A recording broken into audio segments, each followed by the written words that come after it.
Good morning, everybody. It's really exciting to be back in my chair here in the office. I have a week at home in the office and no travel for 10 days on planes. So before I get this morning started, let me share around these lives and the areas where they need to go live, and then we will start off with this morning's topic, meaning that time and money are in the system, and we're going to talk about systems and saving time and making more money, or all that kind of stuff, and how all of that applies and how it can translate to your own business. So let me just do the share in the Ultimate Business Support group and the also your way to riches groups, and then we'll get going with all the contents. Please say hello, post some comments, questions as we go along. Good morning, Cheryl, Megan, great to see you guys this morning.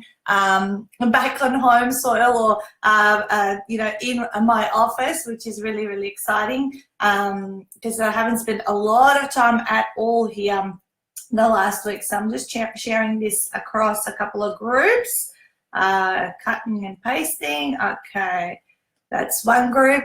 Hey, is it as foggy in Ballarat as it is here? So it's really, really dark and gloomy. Well, yeah, but I'm kind of enjoying it because it's a bit of a change from all the heat that we've had lately.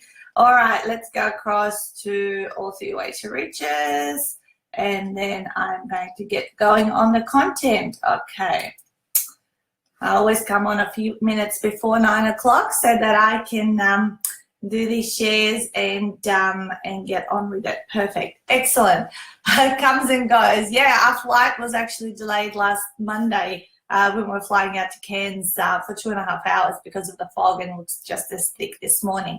Good morning, Robin, Natasha, Amanda. All right, you guys. So we're almost at 9 o'clock. I trust everyone has had an amazing weekend. We certainly made the most out of it because we had a super intense week up far north Queensland. Doing 3 events in 1 week is pretty full on, especially when you have to change locations as well. And then we got home really late Friday night, but enjoyed a lot of family activities over the weekend, including going to the football yesterday for the first time with Zara, and it was actually really nice weather for that, so which can be quite freezing over here. So today is all about systems and how they can save us time and money and get us off that wheel of being busy for the sake of being busy, so that we can keep decluttering and evolving in our business. Hey, Amanda. So by all means, please write in any suggestions or comments or questions as I'm going along, for this half an hour that we have every Monday morning about it, so that we can deliver as much value as possible in terms of my insights and all that.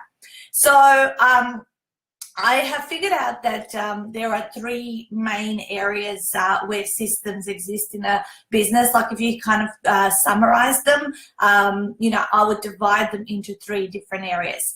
And that is the system as to how you help. So first sort of cluster is how you help someone. So how do you solve a problem from start to finish? So that's, which is, I guess, the way you ultimately monetize your business, because that's what people hire you to do for them.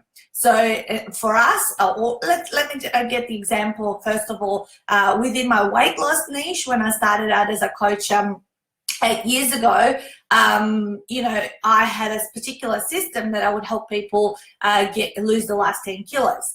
And so therefore, there was step 1 through, I think I had a 12-step manual, and we achieved that. Should people follow the system and stuck to it and, did the work and followed the rules and what was recommended.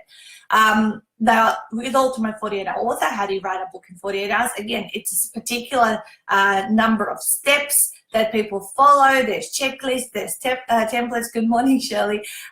There is all sorts of different things that people need to do and action in order to successfully write their book in 48 hours. And then there's a certain types of activities and things they need to do in order for them to obviously monetize and leverage that book. It's just not magically going to bring in revenue into the business. So the number one cluster of system, which is also, the one that you have to mastermind initially when you're starting out your business, because when you start out, there's nothing. Like, there's absolutely probably nothing. I don't know in what industries you guys may be, but me starting out as a life coach, well, you get taught coaching skills, you get taught how to, ask the right questions, active listening, you get taught these skills around coaching, but you actually don't get given a system to go, okay, well, this is what you do with a client in session 1, in session 2, in session 3, and so on. And so for a lot of coaches, this becomes a little bit of a gray area whereby, well, what am I going to talk to the person now? What if they come to the session and I've got nothing to say? This is where a system comes in very handy, where you can have that continuity with your coaching client and be adding value and educating them further on their development, as well as working on the issue. Okay, so this is where, when I did systemize ultimate weight loss, lose the last 10 kilos, this is why I was also successfully licensed, and lots of people bought into the licensing because it had a step-by-step, session-by-session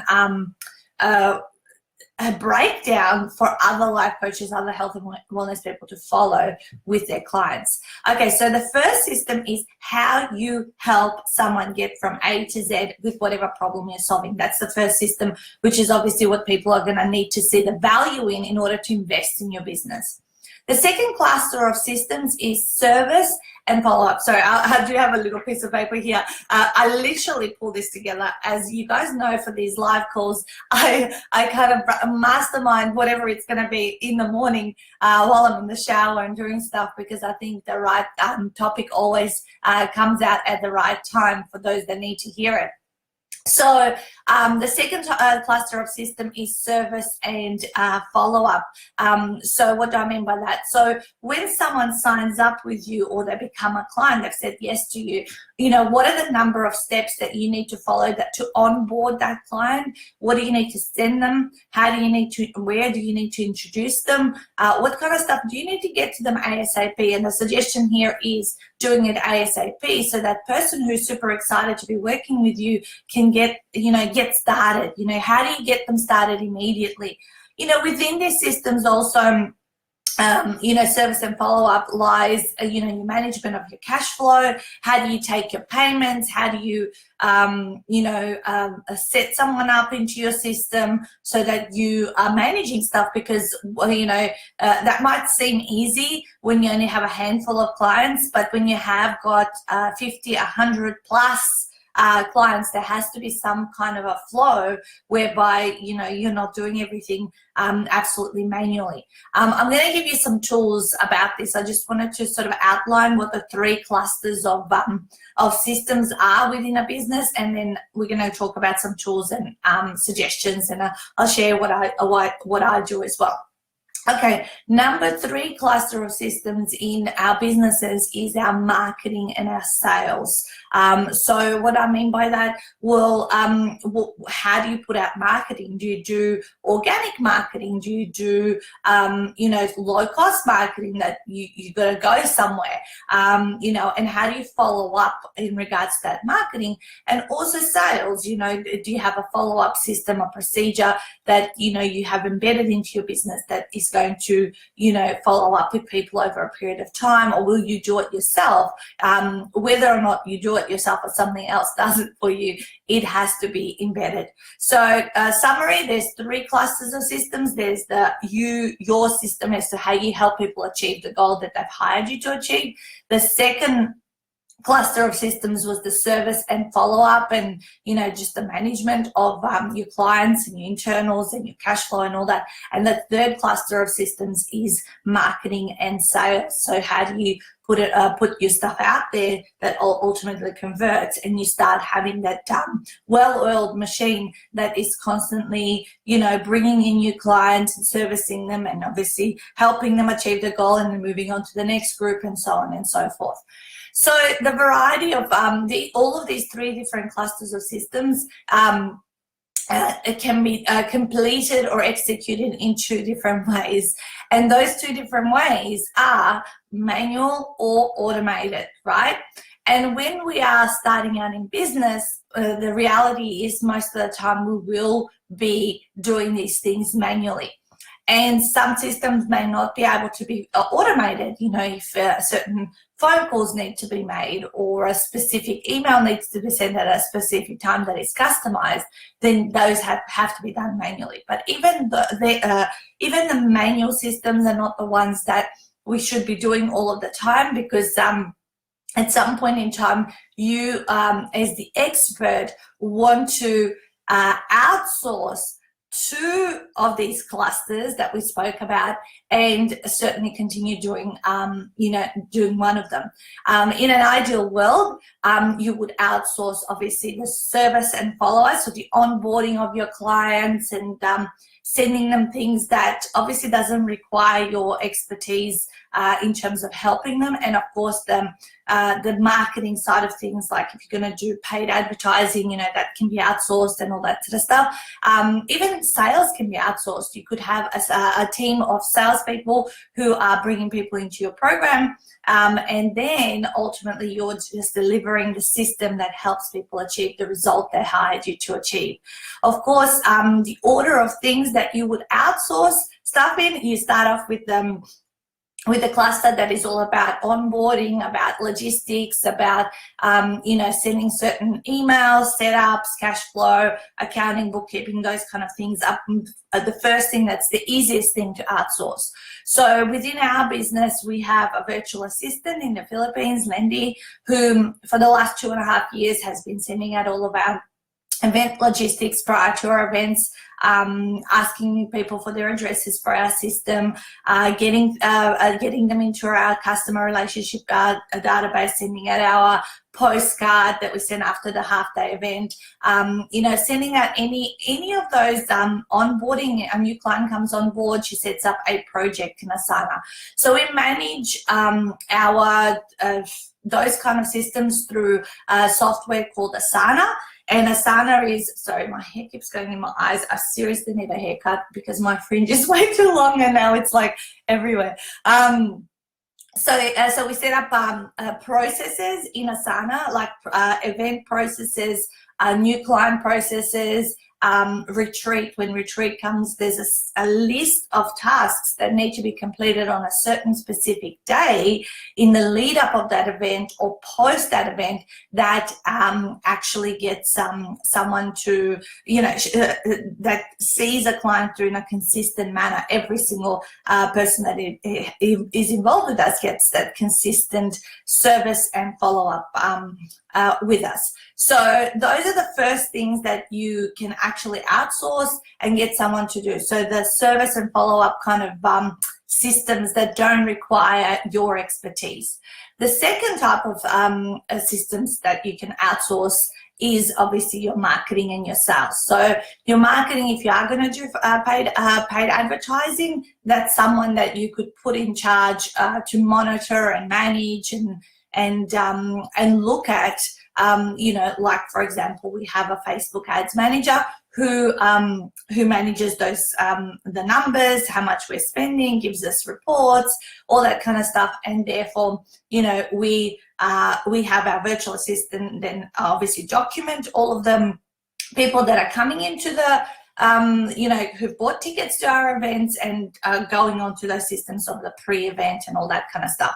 Sales is something that I have not outsourced as yet, but it can be something that it's coming, right? So for example, with a program that I did last year, which I haven't initiated fully, whereby I'm running an ad and then having a breakthrough session with someone and then having that's when the sales conversation happens. That could be a team of people within our business that actually would do those calls, and ultimately I would just be, my time will be utilized to deliver the Ultimate 48-Hour Author Program and mentor people through that, whereas everything else would be taken care of by other people who are put into that role and obviously paid accordingly.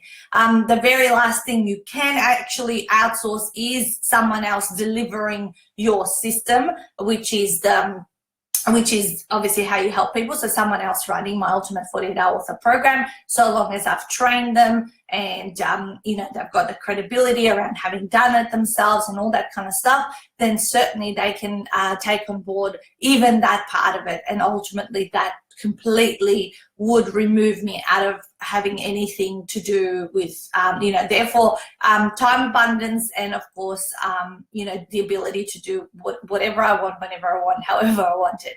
So the question to ask yourself is, what are the things you love? What are the things you hate within your business? But also not to skip steps. Skipping steps, sometimes people, you know, will throw money to outsource marketing and sales when it's actually not the right time to do it. I believe you need to be a master of how you market and sell your own product or service or whatever it is before you could outsource this to someone. And when you do, it's a slow transition to ensure you get them to the point where they're getting the results that you are, because you could be, you know, committing business suicide if you give it to someone who doesn't have as much energy, passion, enthusiasm around the thing that you've been marketing and selling for however long. That's why I always say in business, don't skip steps. So many people want to be, you know, monetizing so many things online immediately, and you know, they just go completely like, you know, just behind a computer and do nothing else. And I'm like, well, you know, have you gone out there, you know, got a feel for what people might think of your stuff? You know, that's why I'm a big avid networker, where I go and test what people responses would be for my offering and all that kind of stuff. So it's really, really important. I always say to people, it's like, you know, it's like someone wanting to go global before they've gone local. If you revert back, if you're listening, you have been in business for a little while, you would, if you looked at your whole story of where you started and what's happening right now, most likely, you know, the first people you engaged you were at a very local level, like within 15-kilometer radius of where you are. And slowly, you know, as you expand and you grow and you become more confident and you become more active on online channels and all that sort of stuff, you start getting the opportunities where you expand the business further and further. And that is, you know, if you have, some of you have followed me for a really long time, you know, you would have noticed that, you know, my journey and my story has been exactly that. I didn't go global until, you know, last year, and that's 7 years into business. Prior to that, I was national for the previous 3 or 4 years. And in the first 2.5 years, I was most of the time purely local, and people physically came to see me and work with me here in Melbourne. So systems do save us time and money extraordinarily, because, you know, and the ability to get organized and devote time in creating and writing your systems. Even now, Stuart and I were talking on the plane the other day, and I go, okay, so we have intense periods in business, and then we have the quieter or holiday times or just downtime. Like, for example, this week, I'm not flying anywhere. I'm not doing any half-day events. I'm purely at home. So already I have sat down and gone, okay, so now that I've got a little bit more time to focus and see what I can do, how can I make my business more efficient and easier on me? Example, so last year I realized that after doing my 2-hour author prep sessions, I was repeating myself quite a lot. I was giving them a lot of explanation. We would come to the 2-hour session and it's like blah, blah, blah, blah, blah, a lot of repetition. And I thought, you know what, I could sit down and try to like almost reverse engineer what happens in my 2-hour author prep session.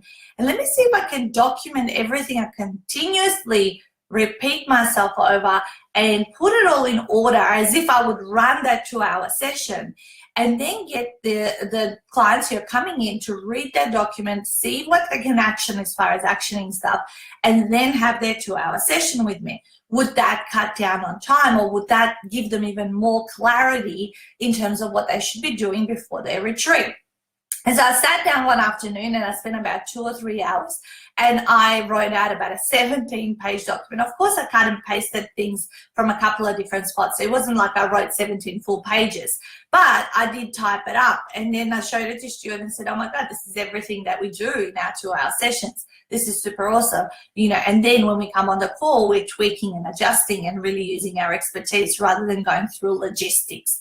And so since we released that, and we like to call it now as the pre-session, the author prep session mini manual, which is going to assist them in their preparation before their retreat, what started happening is these 2-hour calls was sometimes reduced to 1 hour, 15 minutes, 1 hour, 30. We still schedule 2 hours. It doesn't matter. Like, you know, some people will take longer, some people will take shorter. However, what this allowed us to do is focus on the expert and the stuff, and where we're giving them, you know, brainstorming about the books, titles, taglines, chapter unpacks, clarifying, coaching around that. But it stopped needing us to go through every single other logistical point because it was right there on that piece of paper. And since then, I have also, as I've found little gaps in it, I have also refined it and adjusted it so that I can, keep retweaking. No system is ever foolproof from start to finish when you have finished it. Of course, they're a living and breathing document that keeps evolving and developing as we do, and we find better ways of doing stuff. Christine, you certainly grown. Your story has certainly grown. I remember your early days just starting to get some flow with the biz. Has been stop-start for too long. Yes.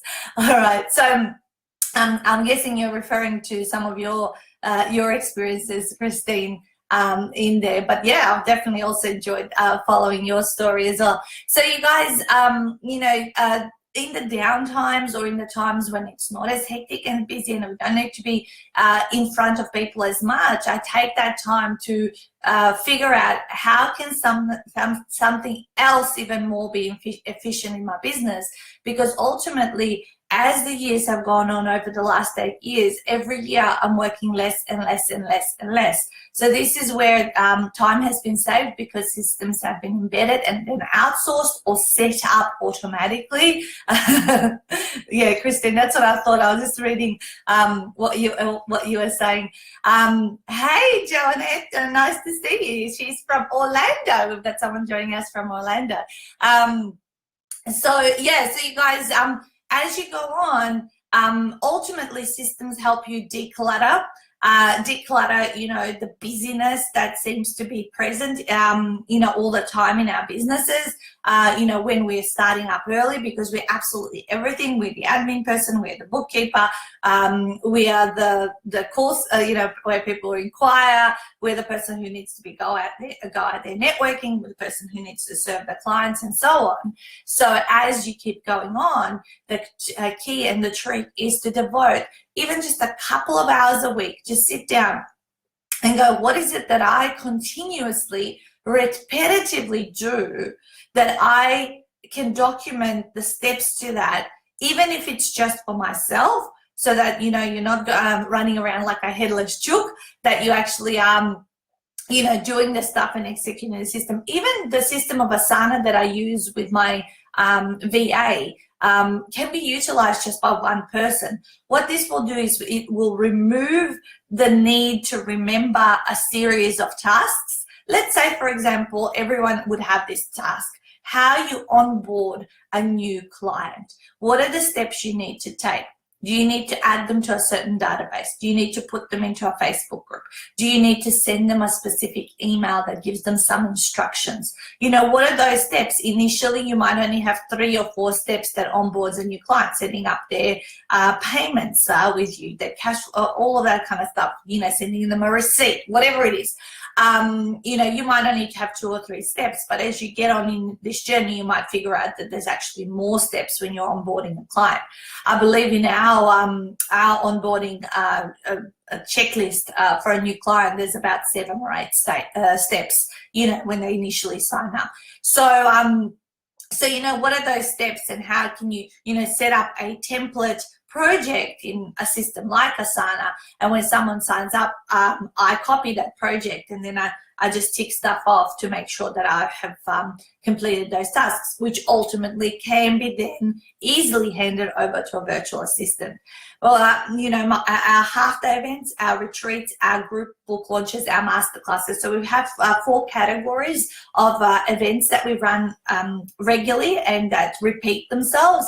So with those particular things, I have got a template for each of them that I then just copy, and then I put the date for that particular event, populate the due dates depending on what it is, because different due dates for different obviously events when they're running, and my VA then goes off and completes all of the tasks within that.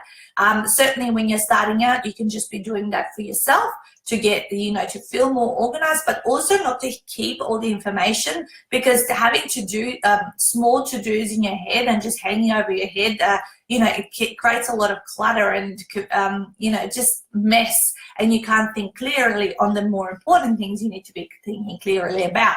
And this is why always with, you know, you guys know that I developed a planner. By the way, the 2019 is going to be finalized this week, so we will be sending it off to print very, very soon. I love to get always the next year's one, you know, out sort of before 6 months before the previous year finishes, because, you know, people are already planning and thinking. And actually next year in my planner, I'm going to put 2 years worth of annual calendars. So I usually put like the current year. And then we're sitting on the plane the other day with Stuart, and we said, you know what, we kind of plan 18 months in advance, and now we don't have like the 2019 annual calendar to look at our stuff. So I ended up printing off the pages of the 2019 yearly calendar, because it was almost finished in design, but I just printed off those 2 pages off the PDF. And I said, you know what, we're going to add 2 extra pages in the planner. So this is, again, an evolution of what would work better. And by the way, the planners, I always create them according to how they can help me first the best, and of course then they help other people. And I decided that I put the current year and the next year into it, so that those people who do plan, especially when you're doing events, you need to be planning quite far in advance as to what your year looks like and when you will have time off, and not do them ad hoc. So especially if you're listening to this and you are going to be doing events and you know, things like that, events require quite a lot of logistics, quite a lot of systems, so that they flow effortlessly, seamlessly, and so that you can close them off quickly. So every event that I ever do is closed off on the same day by that evening. So I have no tasks left over to complete, you know, once that day is over. And certainly I have the help of my virtual assistant doing certain tasks for it, and certain tasks I need to complete before I go, okay, now we can move on to the next event. So it's really, really important that, you know, you schedule all of those things in a project management software. If initially it's for yourself, then for someone else, because it'll just declutter your mind and allow you to do things that are most important. Platforms such as ClickFunnels, lead pages, things like that, you know, obviously give you the ability to create processes whereby obviously there is, it's a marketing process, right?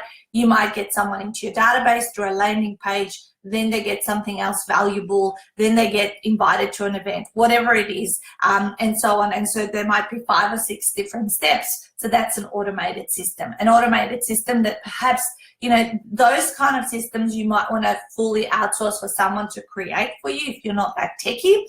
But once it's set up, you know, you just feed the funnel at the front end, and there's a certain amount of steps that will happen out at the back end. If you're curious in checking out one such funnel, you guys can go to ultimate48author.com.au/webinar. I'll post the link once I get off the live in a comment, but that is our evergreen webinar funnel. So what would happen is that, so we can send ads to this particular funnel. This is the one that I said I haven't really, you know, pushed out there because of the amount of events we're doing. We don't have. So you got to work out, what am I going to focus on? So you're not to advertise too many conflicting things, because if you're advertising one thing and then another thing, people get confused. People get it's like, well, what do they stand for? What are they actually promoting?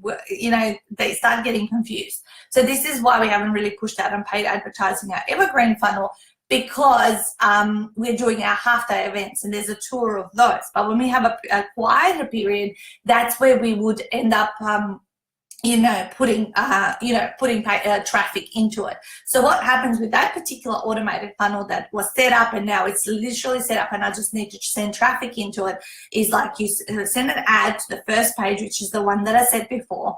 Then people will watch the webinar, which is automated. So it starts every hour on the hour, and then they get invited into a breakthrough session.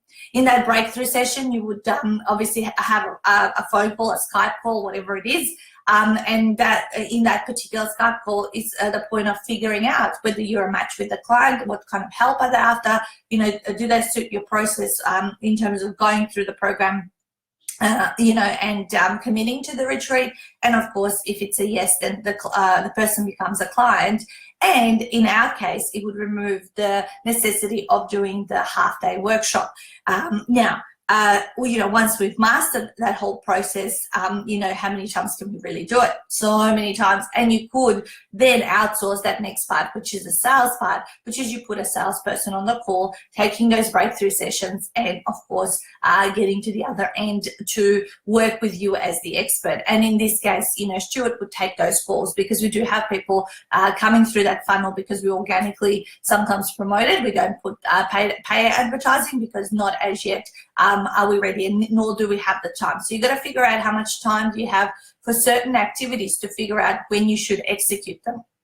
Because there's not a lack of strategy that you can put out there when it comes to sales and marketing. It's more about being clever of when and how to manage your time so that you can not waste money. Because imagine I put paid traffic into it, but I can't take these phone calls because I'm servicing other clients or I'm on the road. Then it's not worth it for me to actually run paid advertising, because it would be a waste of time, and I would get flustered because I have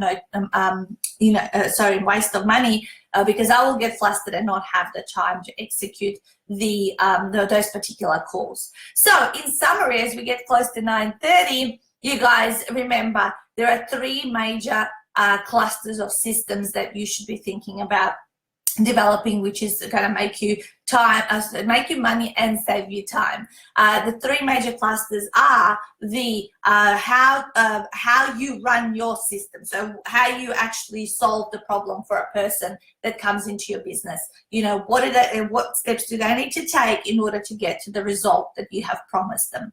Number two cluster of systems is how you onboard, service, and follow up your clients, and your cash flow and your admin, all of that sort of internal work that needs to happen for it to look, feel and look seamless and a consistent flow. And number three cluster of systems is your marketing and sales. So how have you got put marketing out there? How consistent are you in executing, and deriving what maybe your top two or three marketing strategies are that are continuously going to generate sales conversations that are going to get the clients in to do your system. So it's like a cycle as well. Once you do the marketing and sales, you've got to, have to execute your, client commits, that you've got to execute your onboarding systems, and then deliver the result that you've promised you're going to deliver. Then you do some more marketing and sales. Then you again onboard a client, then you deliver your system. So it is like a cycle, if you imagine it.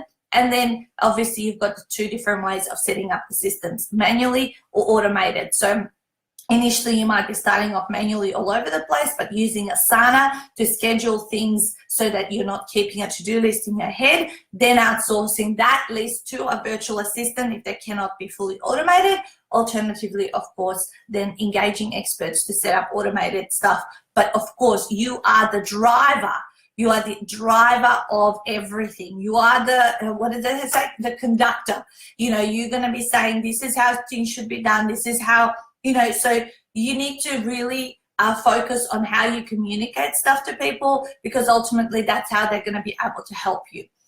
So make sure that you are very clear and that you oversee the things that are getting done, so that you're confident that everything is coming through in a consistent manner in terms of communication, marketing, and all that kind of stuff. So don't just let go. Don't just think, I'm going to pay this person X amount per month or whatever, and they're just going to do it, and I can just forget about what that side of my head.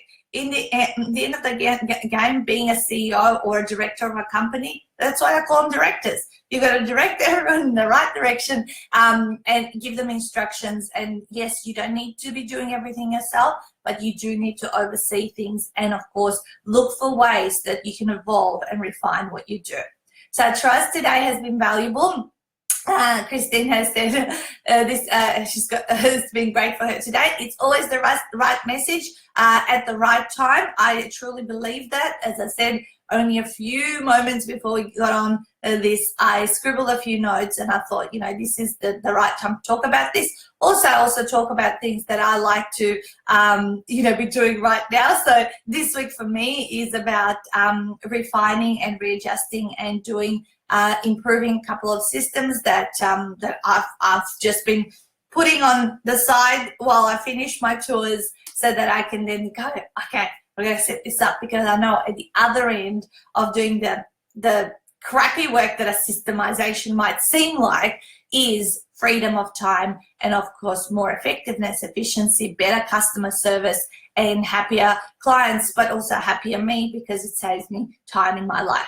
All right, guys, have an amazing week. Go and smash out some great results. I'm going to, as I said, enjoy being in my office for 1 week, tidying up lots of things and getting ready for Sydney and Newcastle is on next week, which is our final 2 events before our big half-year break that we normally take. And of course, we're leading into the May retreat. So really, really excited about all of that. And I have to say, we're entering a more cruisy time, at the end of which we are also going to be even more systemized, even more effective, efficient, and moving this business to that next level once again. All right, bye guys.